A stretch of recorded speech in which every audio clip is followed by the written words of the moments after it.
ఒకవైపు champions trophy ముగింపు దశకు చేరుకోగా మరో 2 వారాల్లో ఐపీఎల్ 18వ సీజన్ మొదలు కానుంది. ఇప్పటికే అన్ని ఫ్రాంచైజీలు సన్నాహాలు మొదలుపెట్టాయి.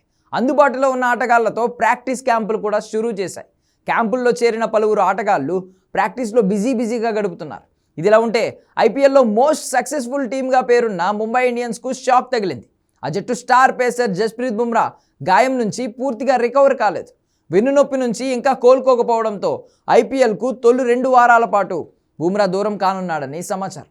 ముంబై ఇండియన్స్ ఆడే తొలి 4-5 మ్యాచ్లకు జస్ప్రీత్ బుమ్రా మిస్ అవుతాడని తెలుస్తోంది. ఏప్రిల్లో ముంబై ఇండియన్స్ జట్టులో చేరే అవకాశం ఉంది. వెన్నుగాయం కారణంగా ఛాంపియన్స్ ట్రోఫీకి దూరమైన బుమ్రా బెంగళూరులోని బీసీసీఐ సెంటర్ ఆఫ్ ఎక్సలెన్స్లో కోలుకుంటున్నాడు. గాయంతోనే సెంటర్ ఆఫ్ ఎక్సలెన్స్లో బౌలింగ్ ప్రాక్టీస్ చేస్తున్నాడు.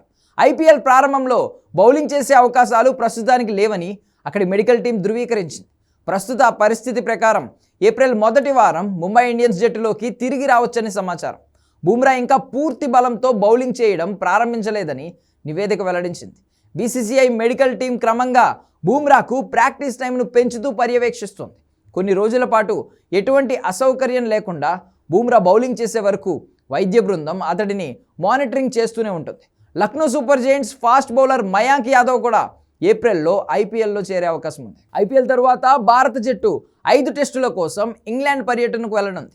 ఇంగ్లాండ్లో వీలైనన్ని ఎక్కువ టెస్టులకు బుమ్రాను ఫిట్గా ఉంచడమే లక్ష్యం. ఎందుకంటే రోహిత్ శర్మ టెస్ట్ కెప్టెన్గా ఉంటాడా లేదా అనేది ఇంకా క్లారిటీ లేదు. ఒకవేళ రోహిత్ లేకుంటే టెస్టులో టీమిండియాను బుమ్రానే నడిపించే అవకాశం ఉంది. ఇదిలా ఉంటే మెగా వేలానికి ముందు ముంబై రీటైన్ చేసుకున్న 5గురిలో బుమ్రా కూడా ఉన్నాడు. కాగా ఐపీఎల్ 2025 సీజన్ మార్చి 22 నుండి ప్రారంభం కానుంది. ముంబై ఇండియన్స్ తమ తొలి మ్యాచ్లో మార్చి 23న చెన్నై సూపర్ కింగ్స్తో తలపడనుంది.